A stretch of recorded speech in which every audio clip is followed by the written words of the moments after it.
Are we live? The internet's acting up. Hey guys, I'm Kristin. Welcome to a daily live stream where we talk about topics to help you become location independent and work remotely from home or online wherever you want to in the world. And today I'm the last one standing in the co-working space here at Co-working Bansko. And I'm sorry to the owners of Co-working Bansko who are like, Kristin, why are you always showing the co-working space with nobody in it? And it's because I don't want to live stream when there's people working. That's rude.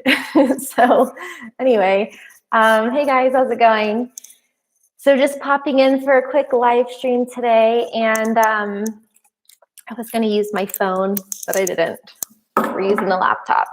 I'm getting a lot of questions about what do I do? What is it that I do to be able to travel so much and work remotely?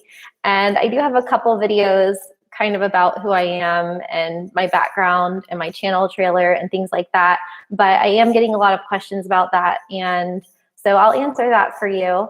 And also maybe this week we'll talk about how you can find digital nomad jobs or make your own job, since that is, you know, the reason why a lot of you guys are here is to understand more about remote work and how you can work from home or work from anywhere. So just to answer that FAQ about how I did it, basically I started in college with not knowing what I wanted to do, or actually as far back as like elementary school, middle school, high school. So it was always something that was really hard for me to figure out. And it all worked out, but sometimes, you know, you can only see the next step forward and not the outcome, right? So I kind of went through a hard time through school without knowing what to do, what to major in, what to work in. And a burnout actually at 21 years old led me to rethink going into the corporate world. So I had majored in international business. I had studied abroad a couple times. I knew I liked traveling. I knew I wanted to work in international business. And I went for my MBA and assumed that I would get a consulting job or some sort of, you know, high stress business school job. But then in my first semester of business school, I had a burnout. And I'll talk about that on another video because I don't know, I haven't really talked about that much. But anyway, I had this burnout and it was like a life-altering experience. And I just thought to myself, if I'm burning out at 21, what's going to happen when I'm 40? Like, it could be super serious because I've heard of these midlife crisis things. So that led me to accept a job in Costa Rica as a real estate agent instead of taking a job in a cubicle, basically in an office park in Florida, where I was from. So I took a job in real estate and I was able to work abroad doing real estate and development and helping people invest in Costa Rica and move to Costa Rica. And I traveled all around.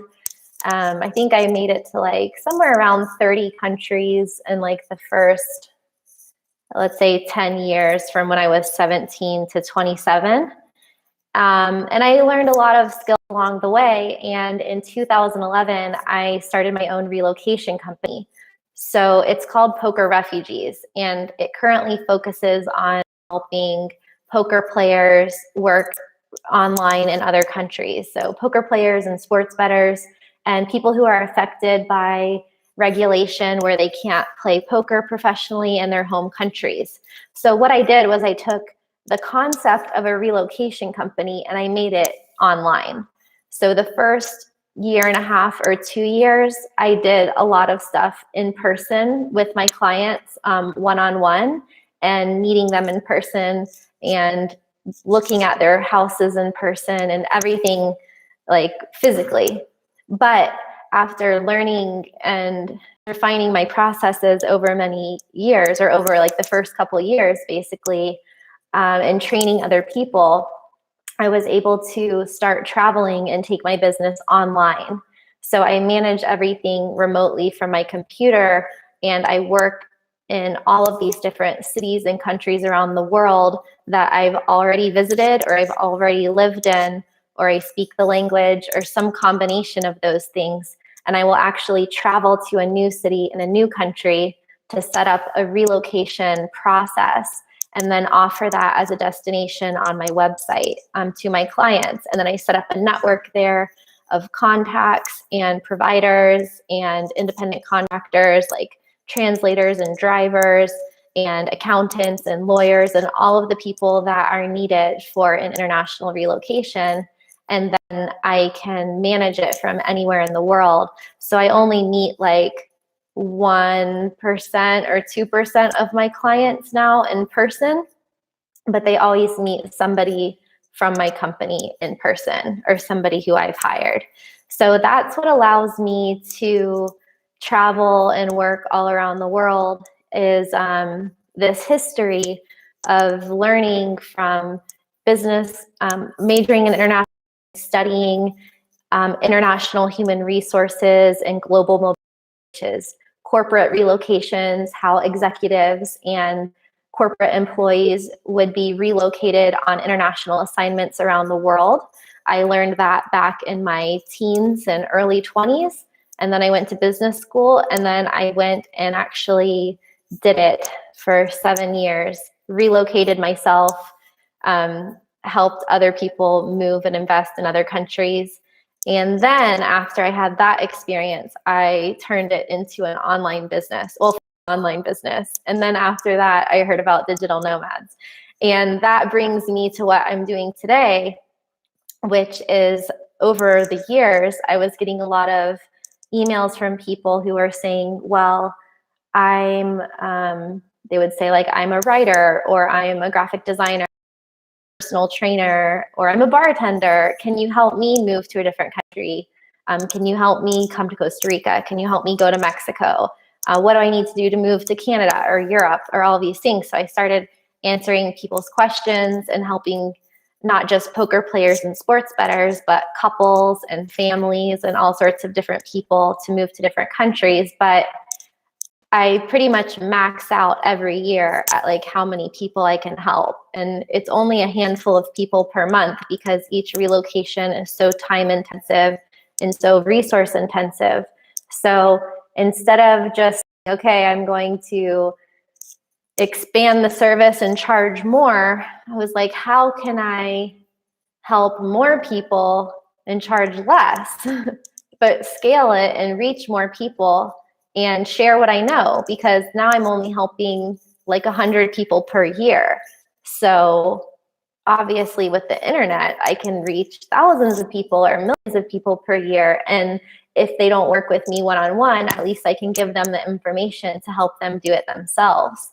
And so through a period of self-exploration and research and just reading and listening to podcasts and trying to figure out what the heck I would do, probably over like a couple years, whether I would go more into business consulting or more into corporate relocation or more into the gaming industry or the travel industry. I was like, what is like the main thing that I have to offer the world? And that is this unique knowledge and unique set of experiences that I've had over the past 15 years and like over 1,000 people who I've helped to accomplish this. So I'm like, let me just package all the information I know and help other people. So even though I don't sell anything right now, I've just basically for the past year been experimenting with how to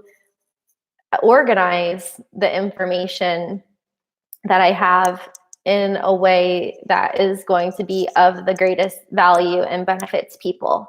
So the way that I started doing that was through writing down what I know, talking about what I know, making videos about what I know.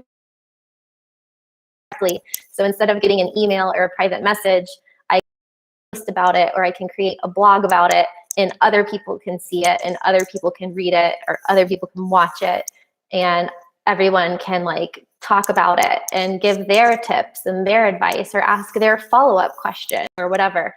So I am basically funding my YouTube channel is not monetized.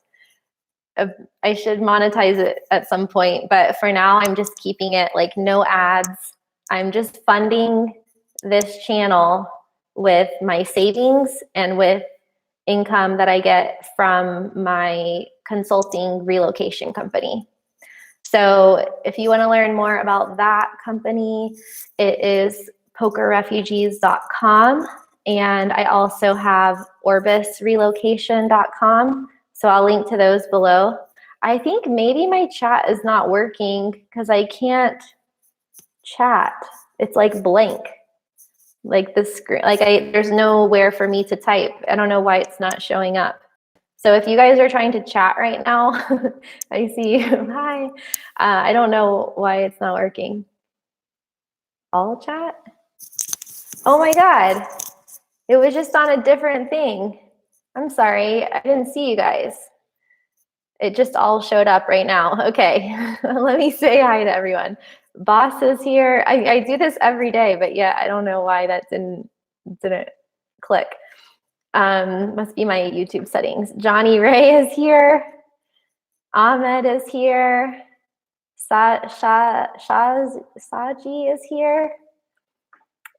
That's a tongue twister. King of Nothing is here. Word. Mike is here. Hey guys. Sorry, I don't know why I didn't see that. So yeah, I've been getting a lot of questions on social media, on Facebook, mostly Instagram, Facebook Messenger, and Facebook group, being like, what do you do? And my Facebook page. They're like, how are you just traveling all the time? And that is how.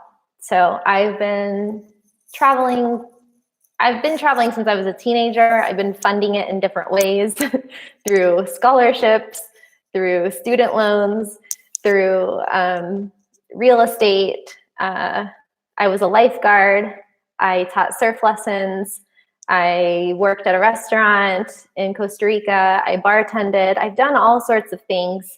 And currently I'm funding it through doing relocations. So like part of the day, or depending on the day, like part of every day I'm doing something related to video, but like most of the day is also my real business.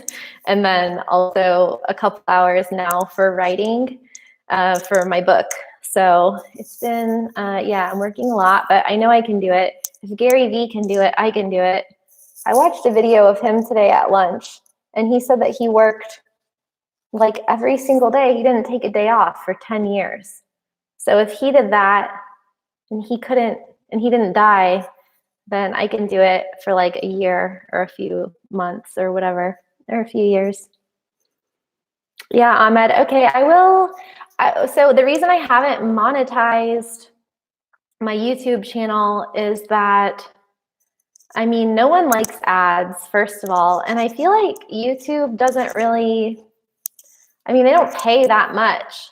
So I'm just trying to weigh the trade-off of like how much money can I make from YouTube? And is it worth the like hassle of people watching it? Like, will they still want to watch it if they have to skip an ad? I don't know. And, you know, I just like value my viewers. So I think while I don't need like AdSense or ad revenue to like eat, while I can float it myself, I might as well do it. And at some point, if I have to, then I will. Oh, but also I have had on my list to set up a Patreon, because I think that's cool, because it's like more direct with the community instead of like just having people watch ads, which probably don't have anything to do with my videos. Then you guys can give donations, which would be cool. Yeah, my book. Okay, my book will be done on March 10th. Thank you, Ahmed remembers. And it won't be published by then, though. I don't know exactly which date it will come out on publishing, but it will. So I guess like the reason Shaji wants me to call him, I can't. Someone coming in here. I hear noises. Yeah, YouTube is just like amazing though. I love making videos. Before YouTube, I used to stream on Twitch just to talk to people, and I just really like it. I love video. I love making them. I love the creative process of like brainstorming things to talk about, although I don't really need to do that much because I get so many ideas per day that I have over 1,000 of them in my notes app on my phone. But I also like being able to, I never realized that everyone's creative in some way. You know, I never thought of myself as a creative person or an artist, but I really like the creative process of having like a vision for something and then filming it and then finding the right music for it and then editing it and telling a story. And it's just very fulfilling. It's very gratifying. So, and at the same time, yeah, I feel like I'm doing what I'm supposed to be doing in the world. This information is stuff that I've been thinking about and talking about and journaling about and talking to my friends about and my clients about for many years. But like, why at this amazing time in the world, why would I keep it to myself? Like, we're in the fourth industrial revolution. Like everything's digital, everything's sharing economy, everything's gig economy. Like like competition isn't even really relevant anymore. Everyone's just like putting what they have out there and it's going to resonate with who it resonates with. And yeah, so now I go out and speak, I teach, I do videos. I'm just doing it because life is too short not to. So that's what I'm doing. Mike says, what do you see yourself, where do you see yourself in 10 years? I've done this exercise a bit, and I guess the summary of like 10 years from now, I would like to be, I guess, more stable. So I would, my dream, okay, this is my dream, 10-year plan, right? Like the 10X plan would be to, instead of just be living out of a suitcase, have like 2 or 3 houses around the world that are either like long-term rentals or that I own, so that I can go between places that I like the most and just not always be living out of a suitcase or always be like wondering where I'm going to go next. And I would love to have multiple books published and have like a full media company that is centered around a new way of educating people, because I believe that the current institutional education system is as outdated as the industrial age.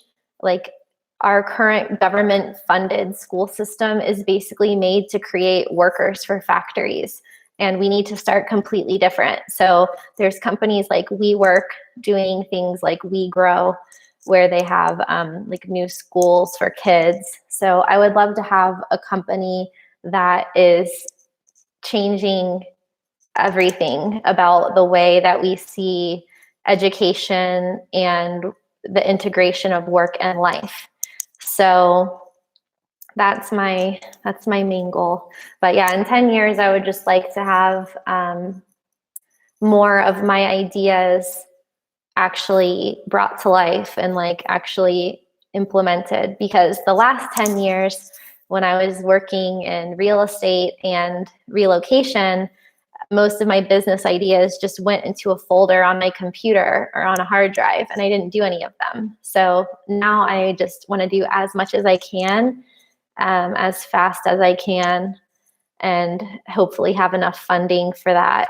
So I just want to be able to put my kind of perspective and like imprint on things, because I think I can save people a lot of time and a lot of headache and like many years of just thinking and researching and Googling stuff. Like we need to get over that and just start going faster and getting things out there, because technology and everything is changing exponentially fast. And so there's really no time to waste. Oh, I don't think I will. I don't know if I will ever have kids. What I've told my mom and my grandma, who are very concerned about this, is that it's never been my dream to get married and have kids, but I leave the door open. I would love to have a life partner, like 10 years from now, hopefully like maybe 5 years from now or 3 years from now even. I think we can have multiple soulmates and multiple life partners over the course of our adult lives. So it doesn't have to be like a forever marriage thing. I don't believe really in, I think the institution of marriage is outdated, but I would love to meet a compatible life partner to like have that experience as well. And I don't know if I'll have my own kids, but if it was the right time and the right person, I would do it. I wouldn't be opposed to it, or if it happens, it happens. Like I can handle it. But if I ever do feel like I really want kids, I will probably adopt them.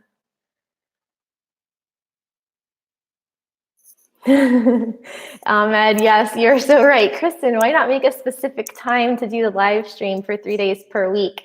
In this case, we all know your time and when to attend the live stream.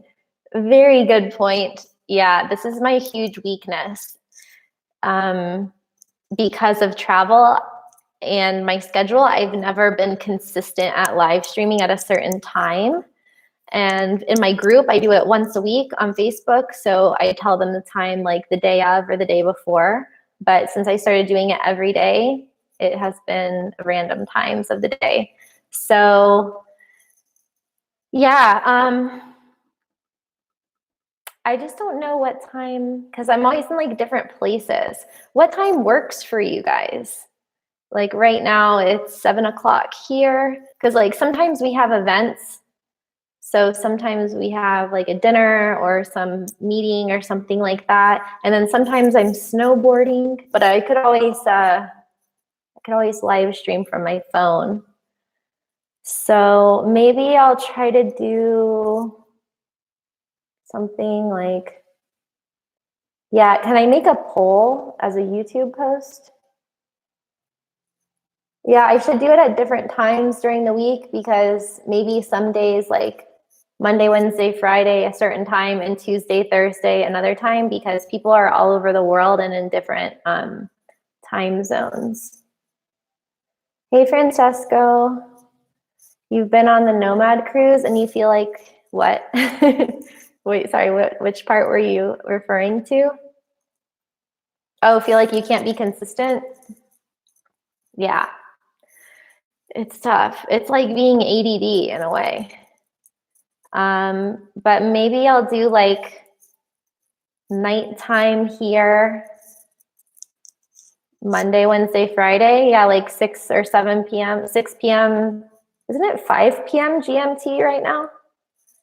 Yeah, so 6 p.m. No, 4 p.m. it must be. Let me go to one of my favorite time apps, World Time Buddy. Yeah, it also has been depending on like relocations and stuff. I just have a lot going on. Okay, right now it is London. This is a pretty good time for me though at 7 o'clock, because usually I'm eating dinner or taking like a break or something. And I've gotten a lot of work done by now. So right now it's 5 p.m. in London. So at 7 p.m. would be 9 p.m. here. I'm trying to go to sleep earlier so I can get up at like 5 a.m. like a crazy person. Hello, Rick. Okay, I will make a stream schedule by request. I'll post it tomorrow, because like it's too late now for me to think strategically. Although I am a night owl sometimes too, but I've been trying to get to bed earlier so I can snowboard, because I haven't been in a week, because I hurt my tricep. What does the US have that Bulgaria does not? The first thing that comes to mind is like, I don't want to get into politics, but what does the US have that Bulgaria doesn't have? The US has a lot of, I think the US has a lot more commercial stuff and like genetically modified foods, whereas Bulgaria doesn't. It just has like a lot of local real food. It doesn't have a lot of the crazy like packaged stuff and all the junk food and everything that's in the US. That's one thing I notice. It also doesn't have, I'm trying to think of like which category I can talk about here. It doesn't have as many chains as the US, but then again, who does? But here, like the only chain restaurant in this whole town is the Subway. That's it. So, I mean, I guess in Sofia, they have like McDonald's and stuff, but everything's like pretty local here. But you know what, guys? It has everything you need to live. It has anything you would ever need. Okay, I'll write it in GMT time. I'll write it in different time zones. Mike says, oh, King of Nothing says this is a good time. Yeah, I think this 7 p.m. Sofia time is good. I'm 1 hour ahead of I'm Eastern European time, so 1 hour ahead of Central European time, 2 hours ahead of London. I'm not sure where Cairo, what time zone you guys are in. Let's find out.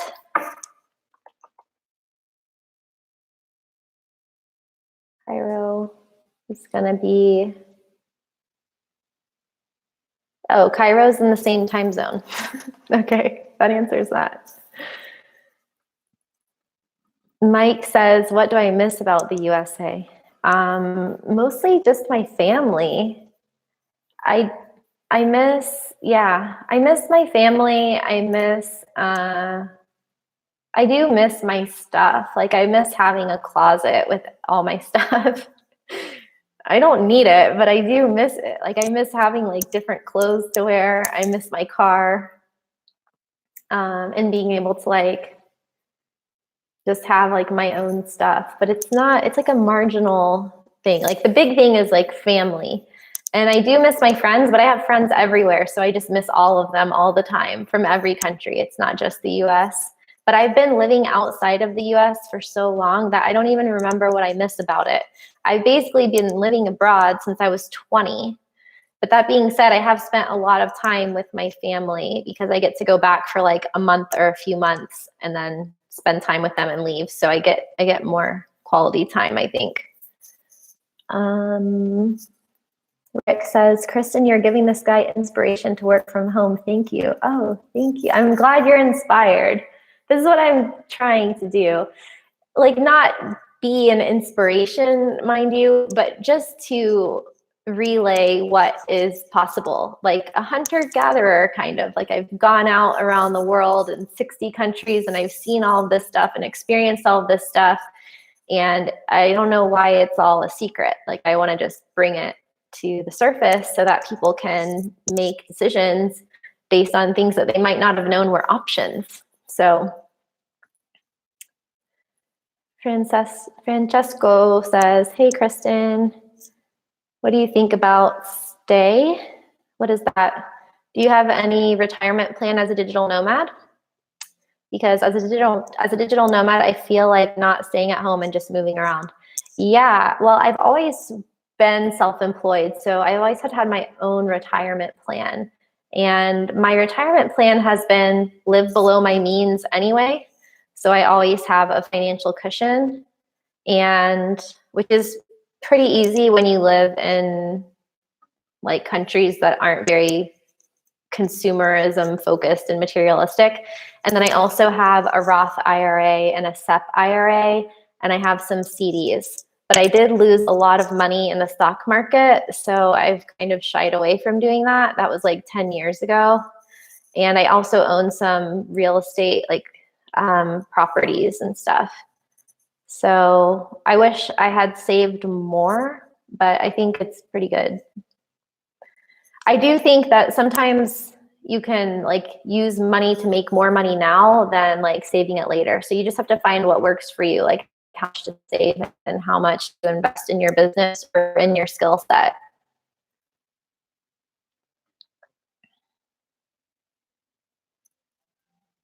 Rick says he just has to figure out the type of business to work from. Congrats on your channel. Encouraged to live away from the family. Yeah, Rick, I'm excited to share the info in the first few chapters of my book because it's all about how to figure out your job as a digital nomad. Like, what can you do to work remotely, not just to travel, but just to get out of the rat race, right? Like, that's the first step. Get out of the rat race. Then you can travel and do that other stuff too. So I'm excited to share that. Yeah, and I do miss my family, but it's good to have FaceTime now because we didn't used to have those sorts of technologies. So now I feel like I get more FaceTime with them, no pun intended. And if I want, I can just go back. But if I stay in the US for too long, I get bored. Not that the US is inherently boring, but I don't know. I just feel there's a thing called reverse culture shock, and it's a real thing. And sometimes you just don't fit in anywhere, and that's okay too. I tried though. I got a car and I rented an apartment and I was going to move to Florida and buy a house. And then I was like, no. Ahmed missed his family when he went to Russia and Dubai. Yeah, it's okay. It's okay to miss them. Even though I miss them, I've always felt independent enough to do my stuff anyway. But yeah, missing them is okay. It keeps things in perspective and like what are the important things in life. So for that reason, I always plan out like trips to go see them. And like last year, my parents came to France and Amsterdam on vacation. So I went to meet them in Amsterdam and we hung out for a week. So there's other cool things you can do like that. Retirement, we need a course of a financial planner. Yeah, to think ahead for the next 20 years. I think that digital nomads are redefining retirement as well, because we don't take an official retirement. We do mini retirements, or we just live a lifestyle that we don't need to retire from. So like today there were retired people in the co-working space who are starting jobs and companies and things. So it's all going to blend together, and it won't be this traditional like work yourself to death and then retire and take some years off at the end. It'll be like a balance between traveling and working and having a downtime and having revenue streams and ways of making money that don't involve being a greeter at Walmart when you're 65, because there's other ways to make money now, or just to depend on like Social Security or something. We have some questions on diversification. Actually, I feel like I need to do I think I want to bring in a digital nomad. Actually, I have talked with Johnny FD. He has the Invest Like Boss podcast, and we've been talking about when to have him on Badass Digital Nomads. So maybe we can do it live, and you guys can ask him your investment questions. How does that sound? And then I don't have to edit it. Oh, Ahmed, you're in the Army? Oh, that's intense. Francesca asks, what are my favorite digital nomad destinations? I have like different categories of them. Like the best ones for girls, best ones for new digital nomads, best ones for like all different things. Best ones for like communities. So the main, like if you want to go and be around other digital nomads and be in a place that like checks all the boxes for amenities and internet and all the things on paper that make a place a good digital nomad destination, you're looking at Bali, Chiang Mai, Lisbon, Budapest, Berlin, Bansko. They all start with B. That's weird. Where else? Those are the main spots. Oh, Canary Islands. These are places that have like good climates, low cost of living, lots of digital nomads, lots of co-working spaces, good communities, co-living options, things like that. For me, since I've been doing it for so long, and I love meeting people and going on Nomad cruise, like Francesco said he was on Nomad cruise, and meeting people like that. But I also still like to do my own thing and like pull away from like group activities sometimes and focus on my own stuff. So for that reason, and I have friends from many years who are living in different places. So for me, like my ideal life is somewhere like here is really good, or Vancouver or Amsterdam, like Sydney, for example, places where I can get organic food, ride my bike everywhere, go to yoga, go to like fancy exercise classes, go to good music shows and stuff like that. Have like some sort of a dating pool.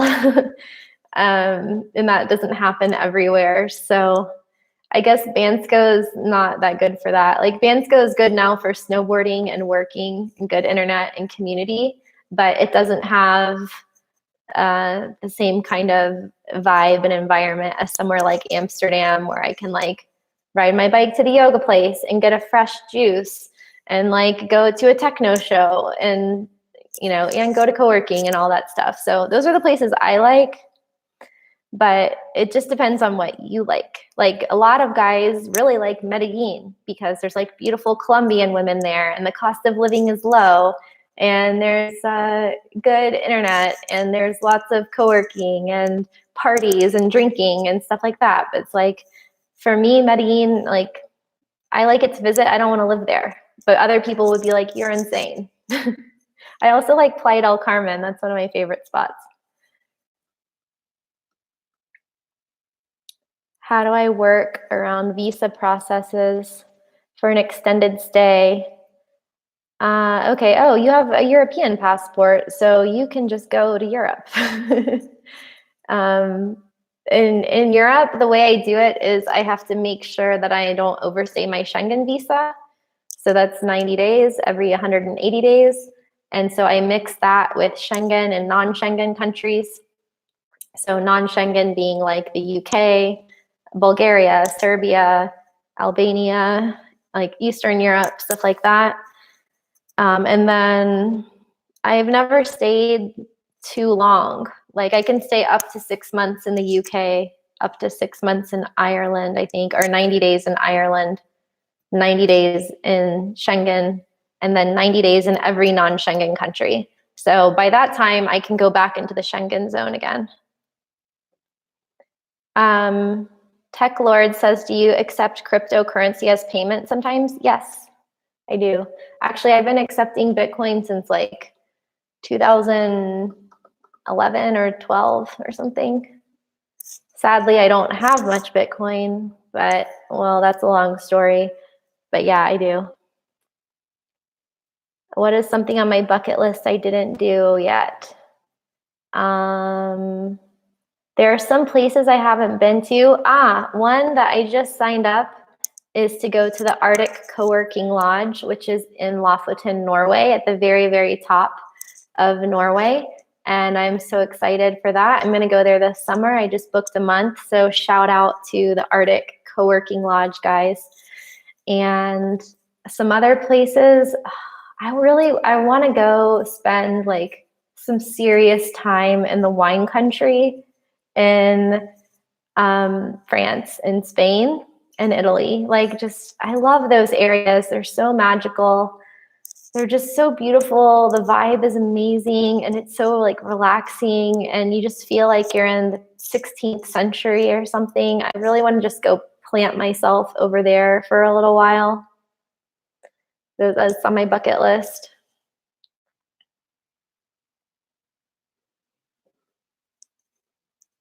Yeah, Rick, the thing is, what I tell people is that you might not need to mess around with residency. Like if you're trying to think long-term about getting paperwork and in between area that's not going to last forever, where you don't technically like have to apply for residency in a lot of these places if you're just passing through. So if you're just going on a tourist visa, a lot of places don't have rules about working online. So right now we can still get away with like working online, but not really working in that country because we're just using the internet.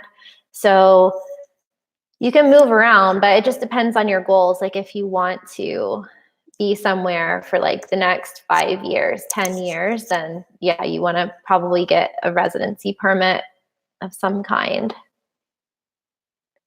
Ahmed's asking if there's people of Arabic nationalities on Nomad Cruise. Yeah, for sure. I think there were from many countries represented. I don't remember how many, but there were 500 people. So it was a big mix, like all over the world, across Africa, Asia, the US, Europe, Canada, Latin America. I haven't been to Dubai. That's on my list too, although I don't know. I think it's someplace I want to see, but I'm still not really, I'm not really, I guess, on board with the whole slave labor thing of how some of the buildings are constructed. I've watched some documentaries on that, so I don't know. But Francesca asked, do I know Riley Bennett from Living That Life? We went to Nomad Summit. I saw you. That was January this year. No, Riley Bennett. Nope, Living That Life. It's reminding me of, what is it? High on Life? That's different, right? Like the guy, that was really sad. The vloggers that died in the waterfall, the travel bloggers, that's not him though. Living That Life. No, I'm gonna Google him though. But I don't spend a lot of time in Chiang Mai. I've only been there once. So if he like lives over there, then I wouldn't know. But I did go to Nomad Summit in July, but I did not meet him there. I don't think he was there because there was only like 200 people. I think I met everyone. Rick's not feeling inspired today. It's okay. You know what I've noticed is that you can feel inspired and not inspired like 50 times in one day. Life is weird like that. Okay, Rick, have a good day. Tomorrow's a new day. Don't worry. Tech Lord says internet is borderless. Yeah, everything's borderless these days. I think that I'm writing an article on this. I wish I could write like 50 articles a day, but I can't.